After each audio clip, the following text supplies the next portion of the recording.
So Anna, did you say that John would be sending out an email about exactly what we should review for next week, or did we? yes, so he sent out an email a couple days ago. It says new wellness guide, and it's a smiley face is the title, and it's attached as the new guide instead of using the one that you were given previously or the PDF that's linked. That's the new one that we're following. So in that email, he says, since we did chapter 7, which was balance and habits last week, it's coming up 9. So you're going to do chapter 7, which is coaching to flourish with exercise and maybe some discussion on habits.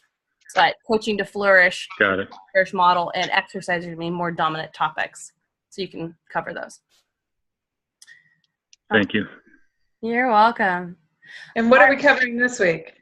So this week is chapter 8. Okay, good. Okay. Motivation and nutrition, which used to be 11. Okay. All right. So we're in chapter 8, motivation and nutrition. Super excited about this. Before we dig into tonight's information, I wanted to check in with you guys because I know habits is a big topic in coaching. And I've always found it to be really pivotal for me in my time with clients. And so for today, I was wondering for each of you, when you are creating a new habit, what characteristic in yourself do you most rely on?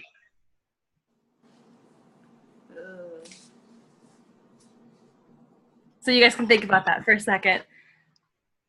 I'll go ahead and share a little bit just so you guys can have some time to think.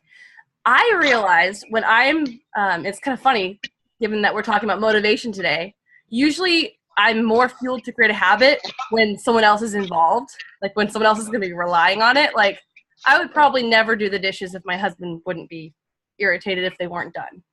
Like, so there's a little bit of empathetic motivation. Like I don't do them for myself, but I do them because I know it makes them happy and they're essential. But when we first got married, getting into the habit, definitely relying on the fact that he would tell me, and he still does, like, I feel so loved when you do the dishes. Which is to me hilarious because I'm like, really? That's so simple. But I guess for me, relying on that someone else is going to matter to someone else. Definitely in habit creation for me. Who would like to go next?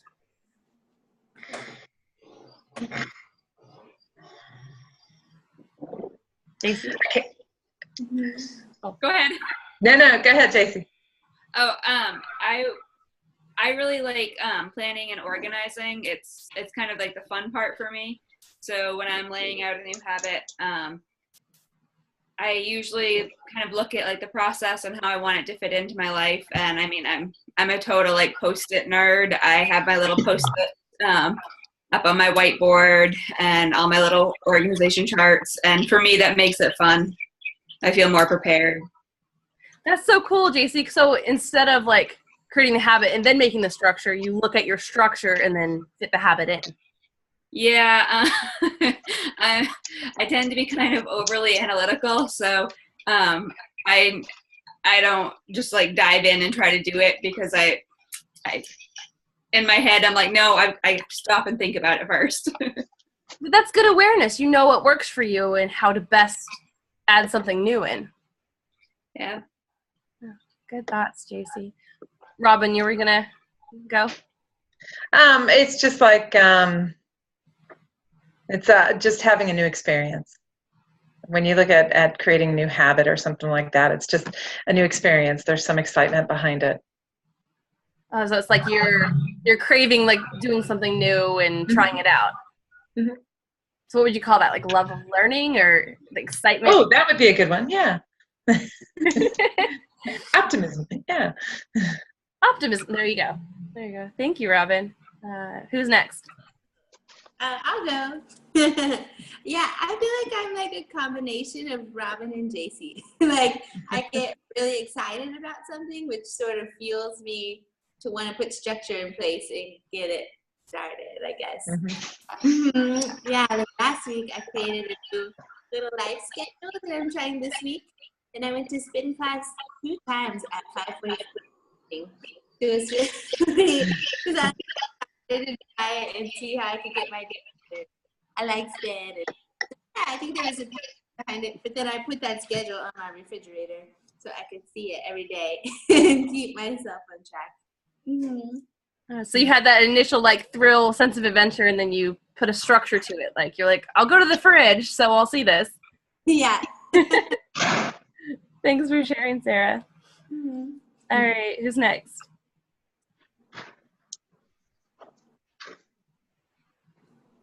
This is Mike.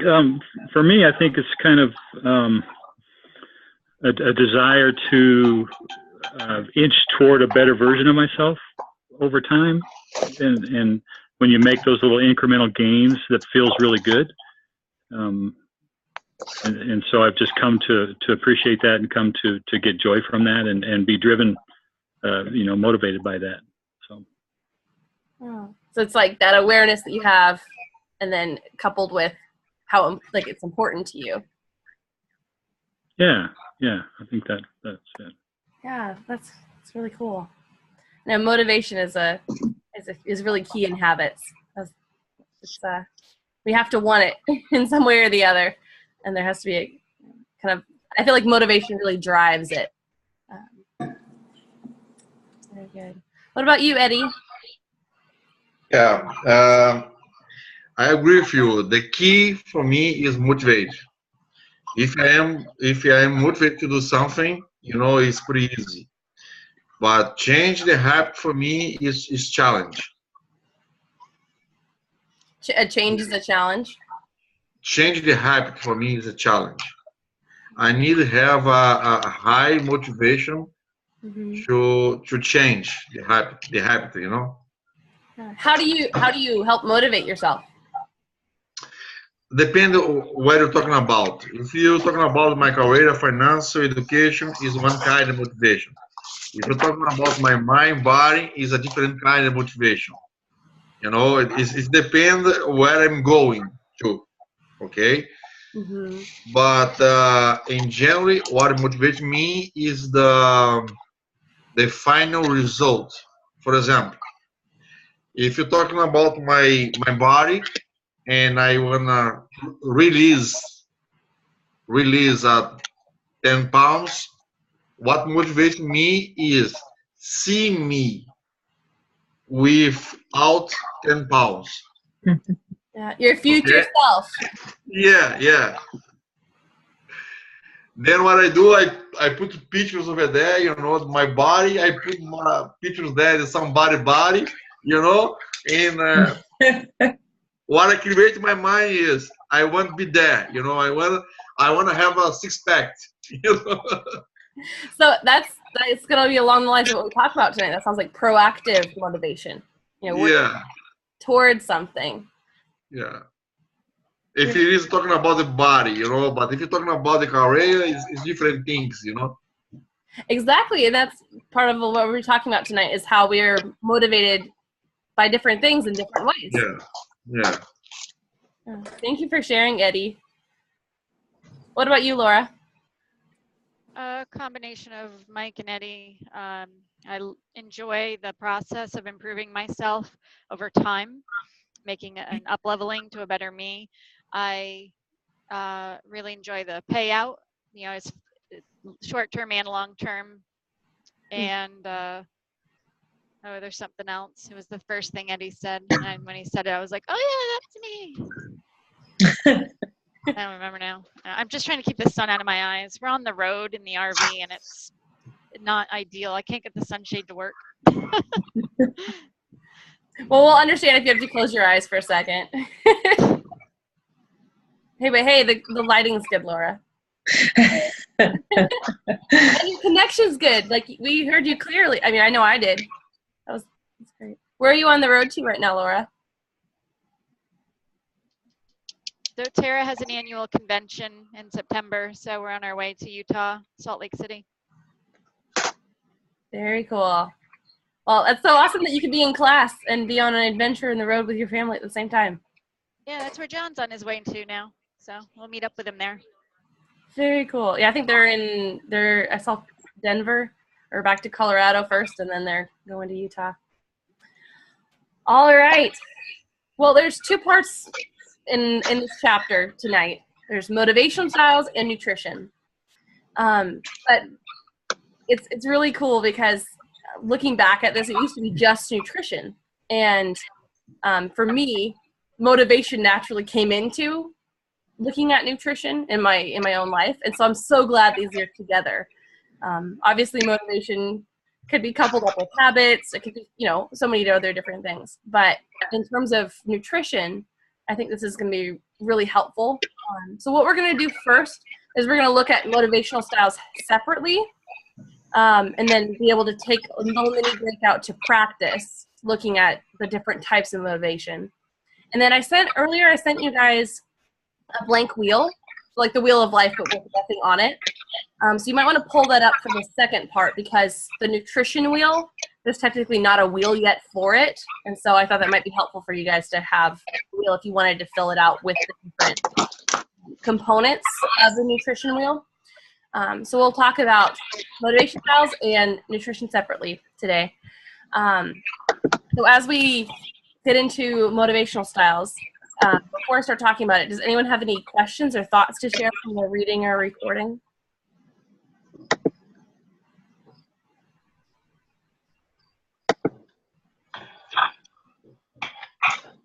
Okay. I'll just go by Sarah's "I'm good to go" smile. Okay, so there's 3 different couplings or pairs of motivation that we're looking at. And then the reason why they're paired together is they're fairly opposite. So the first one is conditional and intrinsic motivation. So some of you are mentioning the payoff at the end. That is conditional. That's taking action, doing something, and getting a quick payoff at the end. For this one, it's great to get clients into action quickly. There's an instant reward. There's something they're looking forward to at the end. So it's a conditional. I do this and I get this. So it's helpful in the sense of getting propelling clients into action quickly. But you want to have a balance. It wouldn't be like that conditional motivation works for every time for anything. But sometimes when there's a big goal, taking that first little step and having a payoff can be really rewarding and really motivating, and I feel like conditional almost opens the door for other types of motivation, because you realize, oh, I can do it. I can do something and I get something out of it. Sometimes it can be a little hard for clients though, because then when you get to something else where, for like intrinsic, where you're just doing it for the joy of it, you have to make that choice and choose to sometimes find joy in something that's not fun. Because there's not every single activity that we do that we naturally just have, oh, I love this. I love doing this. But as we'll talk about tonight, there's a way that you can borrow that perspective, borrow that intrinsic joy you experienced with painting. How can you apply that to cleaning, or something like that? So in the way that intrinsic works, it's, that flow. You get into something and you're just like, oh, I love this. I could do this all the time. There's just so much joy in it for me. So it's not that I get something out of it externally, it's internal. There's just that internal satisfaction, that joy. So intrinsic is more of something you have to train to be a habit.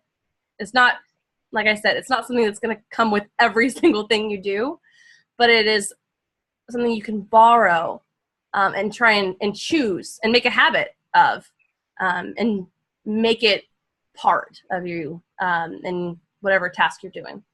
So with those two, those are the two first, the first pair in, so conditional and intrinsic.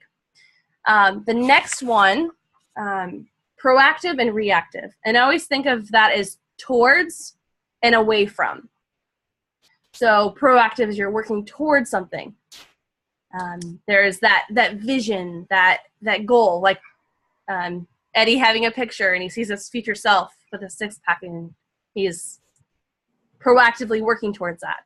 So if you think about proactive, think about it's kind of that upward climb. Okay, here's where I want to be. and I'm going for it. I can't, I can't wait to get there. When you think of reactive, you're avoiding something. You're being motivated away from something. So, for example, if someone had to lose weight, or they'd have to get weight loss surgery or something, or they had a history of heart issues in their family, and so they had to be reactive, like, oh no, my levels or my cholesterol's up, I need to change this. They're being motivated away from that consequence or something that could happen. So proactive, you think of like an upward climb. Reactive, think of a roller coaster. Oh, I'm avoiding it, and then, okay, it's no longer a threat, you go back down. And then, oh, I need to avoid it again, and then you go. So it's kind of this like roller coaster versus kind of the upward climb. So you could think of them both as a roller coaster, just different parts. So think of proactive as that we're going to go all the way up and reach the height of this, and then reactive is the roller coaster up and down. You get away from it, and then you stop trying because it's not as helpful anymore. So there are times that both of these are helpful. Usually reactive is what can really spark action, because I need to fix this or else, right? There's a lot of people that come to a wellness coach because they really need to get well. They're serious about it. So it can really spark that. But in the long run, reactive is not something that you would want to, oh, this is what works for me every time, I'm just going to dance the line. And it's not necessarily, for every situation. So reactive is easier to spark, but harder to sustain. It's hard to live like, oh no, and then, okay, I can relax now, and oh no, I can relax now. Versus proactive, it's great to have that vision to work towards, and that's that steady, this is my ideal life, my ideal health, my ideal self, and just like working towards that. But you're gonna have both. And then the last pairing is self versus empathetic. Now, as coaches, it is so important as you start building a coaching business, or putting it into your current practice, however you tend to use it, to really be empathetically motivated, because you're likely to experience burnout if it's all for yourself. So I would encourage each of you, as you think about coaching and your life's work, right? However coaching fits into that, or if it is that, what is your empathetic motivation for doing this? And there's actually research, and John will talk about this, it's really cool, how so many coaching businesses are more successful because they're focused on what can I do for others? What am I offering to others? Not like, what can coaching do for me, right? Because as coaches, we're all about those other people. Mike, did you have a thought? Yeah, I was wondering, do you think that either of those two, self versus empathetic, is more important for clients or more prevalent? Probably self is more prevalent, but both maybe come to play. Probably. I mean, there's definitely people that, actually want to improve their health and wellness for someone else, for the sake of, oh, I really need to get my health on track because I want to be there for my kids. That might be the empathetic. But then also, I really want to feel good for myself. I really want to, have confidence, or, I really want to just have that satisfaction of doing this. So I'd say it's a combination. There are definitely there's sometimes clients that are more self-focused, but I think that's great because it is work that they have to do for themselves. So there can be empathetic motivation. And I think that's a great question when you're designing an alliance and figuring out what they want out of coaching. Why are you doing this? And I usually ask people that, because if it's not for themselves in some way, they're actually going to have a hard time being motivated. Because if it's only for someone else, when it comes to action steps, I've noticed that those clients have a lot of excuses if they're not wanting it for themselves. So it has to be a combination. They have to want it. There has to be something in it for them. But as coaches, I think we have to be more on the empathetic side. Yes, there are things in it for ourselves. I know for me, coaching brings me a lot of joy. I know I can't imagine what it was like to not be a coach anymore, because it's just something that I find personally so fulfilling. But in that same time, it's like, well, what do I have to offer to others? What is my purpose for doing this that's helping others? How can I serve?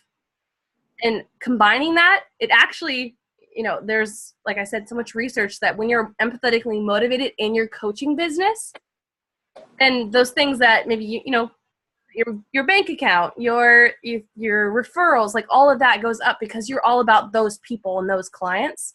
Yes, they're still like, you need to be in it for yourself. Like you can't just, I had to learn that. Like I couldn't take my lunch break and book a client in that spot because I needed that time for myself. So there's definitely a balance. But in terms of a coaching business, really be thinking about, why am I empathetically motivated to coach? Why do I want to serve? What do I have to offer? What is my work? What about my work is it a benefit for others? So it tends to be that when you're on the side of like self-motivation, sometimes that can bring a lot more stress and anxiety because you're like, oh, I have to do this, or, and I think reactive plays in as well. Like, oh no, if I don't do this, if I don't get this many clients, then, I'm going to have to get a second job, or, there's that. So I feel like when you're on the self, it can get really reactive too. But when it's empathetic, like, okay, how can I reach more people? How can I serve more people? Then that is automatically going to take care of your bottom line and your business, because you're all about those people. And then they tell people about their experience as well. So there needs to be a balance, definitely. Like I had to learn that early on in my time in coaching. Like I would just give up an empty spot that I really needed for myself to be refreshed. And then I wasn't a very good coach because I was tired. I needed to eat, or I was stressed out because I had too long of a day. And so there definitely needs a balance, and you need to make it work for you. But at the same time, what are you empathetically motivated towards in coaching? So I definitely encourage you guys to be thinking about that question. Like, what about coaching? What do you have that's going to be beneficial for others? And you'll find, I know that whenever I've thought about more about empathetic, what can I have to offer, it's so rewarding to hear clients say, thank you for asking me that. Thank you for pushing me. Look what I did. And it's because of my time working with you. That is the most amazing feeling as a coach, is when your client is successful because you've been investing in them, and because you really, really care and want to see them succeed. So those are the couplings of motivation. So there's 3 different exercises that you can use to explore motivation. So they're outlined in the book, but the basics of them is to just explain the differences and make sure they understand, help create more awareness, just what motivations, and then when do they tap into those? When do you notice yourself being intrinsically motivated? What is that thing that you do that you can do no matter what time of day or what's going on because it brings you joy? Bringing awareness to when those different types of motivation already come up. So there's different steps, but it can just be basic, like, when do you use intrinsic or conditional motivation? And in that one, like I talked about, there's that borrowed perspective. When does that natural intrinsic motivation come up? And in that one, really helping them rely on, oh, wow, I can apply that to something else. And there's a little 2% game that the workbook talks about where, okay, I hate this task, right? What can I find the 2% of joy in it? And it's interesting because I've noticed that when you're empathetically motivated, sometimes that can be tied with intrinsic motivation. Like sometimes, okay, like for me, I hate doing the dishes. I do not like it. But then seeing how happy and how loved my husband feels when I do the dishes gives me that little like, oh, I want to do this because it means so much to him. So at first a little empathetic, but also intrinsic because it brings me joy that he's happy. So it's that little part. So it's really fun to just explore with a client and find out what maybe that drudgery, and see if they can find that little smidge of, that little smidge of joy in it. And that's kind of the basic with conditional and intrinsic. Is more conditional is pretty easy. We see that all the time. So explaining that, but also just how can you tap into intrinsic motivation more? And that's using the borrowed perspective. With proactive and reactive, I love explaining the metaphor of the roller coaster, like the upward climb or the up and down, up and down. And usually that is really, really helpful, just that metaphor. And just talking about when they tend to use those, and, what's helpful, what's not. What do they notice about themselves when they're reactively motivated? Is it even working for them? So it's a lot of exploring with each of these types. With self versus empathetic, you guys will notice that there's actually a chart for this one. So this is in the workbook. There's a chart. And the basics with that is identify what your clients want. So this one, you actually get to use a goal or something that they're aiming towards. And then you actually walk through this chart with them. So skipped it and did it. So skipped it is the negative outcome. So if you don't do this, what's going to be the negative outcome for you? And then did it is the positive outcome. So you could actually write, I usually write like negative in the first column and positive the other one, just because skipped it and did it doesn't really jog your memory sometimes of like one's positive or negative. So basically you look at the goal and, okay, in my life, if I didn't do this, what would be the negative outcome? What would be the positive in my life? What about the lives of others? If I skipped it or if I did it? And then in the future, in lives of people you don't know yet. So I like to think that a good example for this one is, living a healthy life, right? Like a balanced, healthy life. Okay, in my life, if I skip it, there's probably going to be consequences and health problems. Not feel good, might not have energy. Oh, I do it. I'm going to maybe feel better about myself, have more self-confidence, have more energy. In the lives of others, like I like to think about, and I've honestly been thinking about a lot, like my health, especially during pregnancy, like determined a lot of my son's health. And even now, like my health determines his health. And so that one's pretty easy for me to think about in the lives of others. If I skip it, then he's probably going to have not good health. But if I take care of my health, then he's probably going to have better outcomes and a better just overall outcome of his health. And then lives of others, well, if I have those habits and that healthy lifestyle, my son's going to see that. Maybe he'll adopt that. And then his kids will have healthy lifestyles. So it's kind of like that, what is this potential? And it's really cool to think about your coaching business. What are the long-term effects, even after you affect all your clients' lives, and they go on to do great things. And even after you're gone, what are they going to be the outcome of that? So, if you invest in people, how's that going to affect them? And then how's that going to affect people you don't even know? And it's really cool to think about that. So this is a really, really cool chart to use, just to walk through that, and thinking like, what would be the negatives and what would be the positives?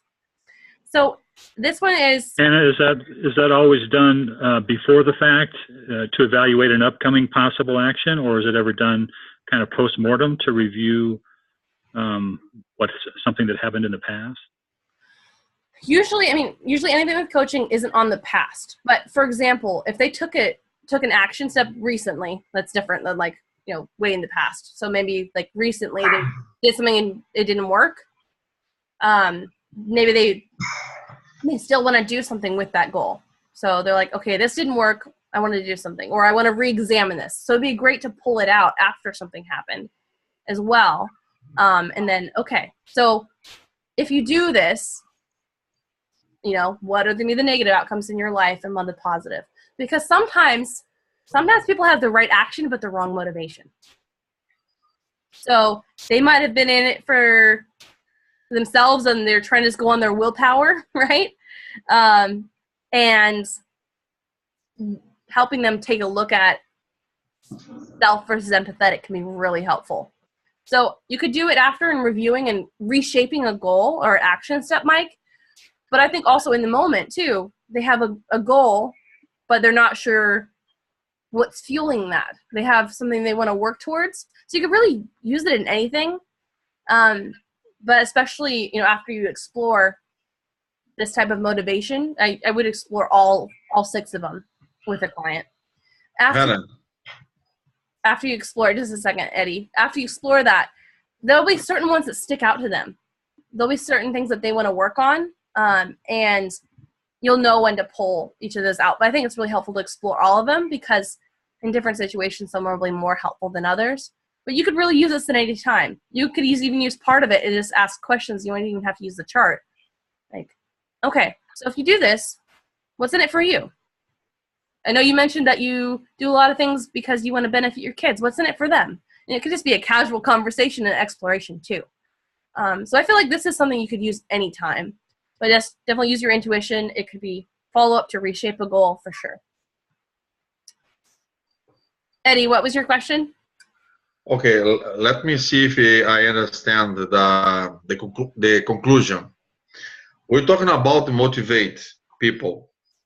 Okay, and when you go to the motivate, the question is, what's the price and what's the payoff to change the habit? Is this you're talking about? For example, you need a better health, you need to eat better or do exercise.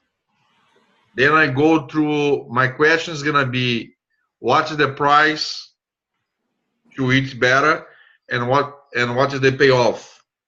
Is more or less like that? Somewhat, but you'd want to say these are different motivational styles, and then I usually share them in pairs. So, for example, if someone says, I want to do this, but I don't know how, that's like a ding, ding, ding, let's look at motivation. But you would have already looked at core motivation with them. So it's not so much like it's a style of being motivated. So it's not their core motivation. So you would really look at, okay, how about we look at some core motivation styles, not core motivation, motivational styles. I feel like that would be really helpful for you just to have more awareness of these different styles, and then you can choose to do what you want to do with them. So, for example, Eddie, when you're talking about conditional, you would talk about, that's with conditional, you're looking at a quick payoff, a reward that you get right after you do something. And then you would explain. Oh, go ahead. Can you just do a little practice? For example, can you ask me question to see if I get what you're talking about? Sure.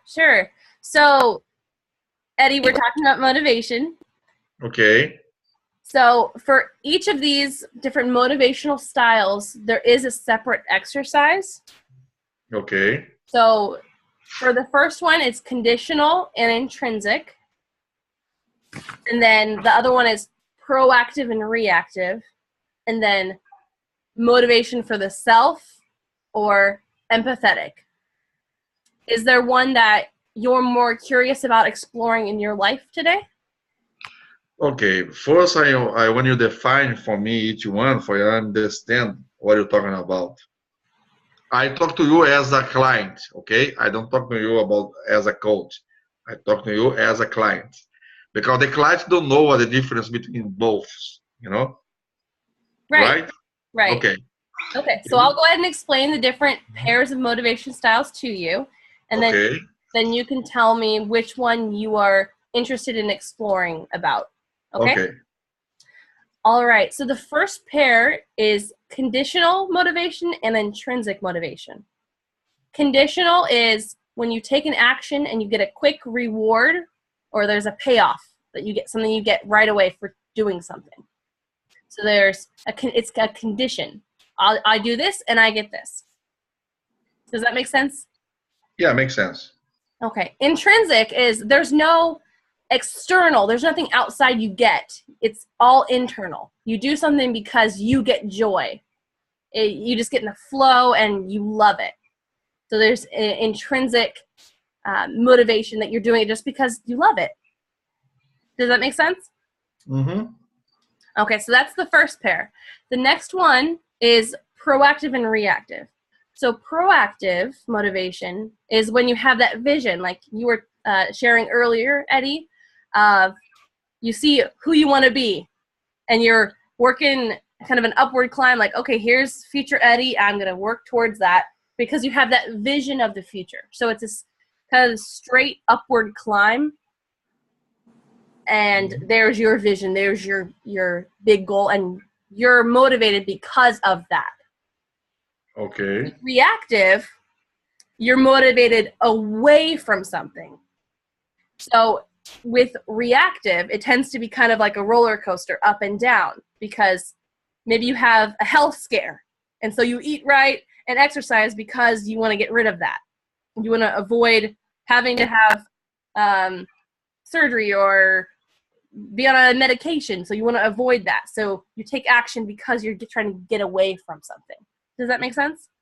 Okay, makes sense.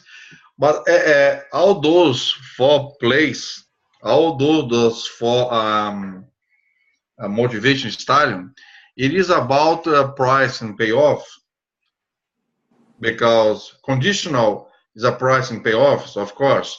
The other one, internal, I'm gonna have a joy. Okay, is if I have a joy, is a payoff. Is, you know? Right. It's just internal.